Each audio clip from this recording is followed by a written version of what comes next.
Hello everyone, রয়েস কিচেনে তোমাদের সকলকে ওয়েলকাম। আমি তন্নি চলে এসেছি আবারও আরেকটি নতুন রেসিপির সাথে। আজকে শেয়ার করছি চিলি ফিশ। এখানে তার জন্য আর মাছের ব্যবহার করেছি। মাছগুলোকে ছোট ছোট পিস করে কেটে নেওয়া হয়েছে। এরপর তার মধ্যেই পরিমাণ মতন লবণ, 1.5 চা চামচ গোলমরিচ গুঁড়ো, 1/2 চা চামচ লাল লঙ্কার গুঁড়ো এবং 1.5 চা চামচ লেবুর রস দিয়ে ভালো করে মাছটাকে মাখিয়ে রেখে দাও মোটামুটি 30 থেকে 35 মিনিটের জন্য। এরপর একটা বোলের মধ্যে 3 চামচ টমেটো সস এবং 2 চামচ সজওয়াইন সস এবং তার সাথে যদি সয়া সস থাকে অবশ্যই কিন্তু আরও 2 চামচ অ্যাড করে দেবে। আমার কাছে অ্যাভেলেবেল ছিল না, তাই আমি আর দিইনি। এরপর ম্যারিনেট করা সেই মাছগুলো নিয়ে তার মধ্যে 3 চামচ কর্নফ্লাওয়ার এবং একটা গোটা ডিমকে ফাটিয়ে দিয়ে দিয়েছি। তোমরা চাইলে ডিমের সাদা অংশটাও শুধু দিতে পারো, আমি কিন্তু পুরোটাই দিয়ে দিয়েছি, তাতেও কোনো রকম কোনো অসুবিধে নেই। এরপর ভালো করে তার সাথে মাখিয়ে নাও। তার মধ্যে আবারও 1 চামচ আদা রসুন বাটার পেস্ট দিয়ে আবারও খুব সুন্দর করে এই মাছগুলোকে মাখিয়ে নাও।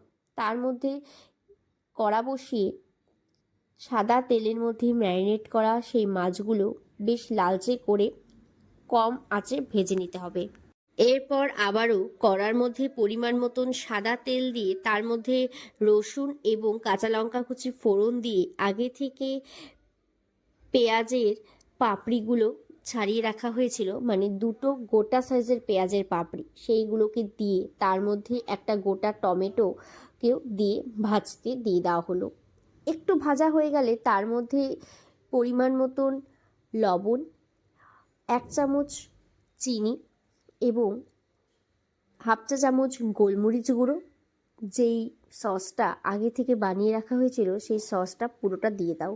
এরপর আবারও 1/2 চা চামচ লাল লঙ্কার গুঁড়ো এবং প্রয়োজন পড়লে অবশ্যই লবণ ইউজ করতে পারবে, দিয়ে ভালো করে মশলাটার সাথে কষিয়ে নাও।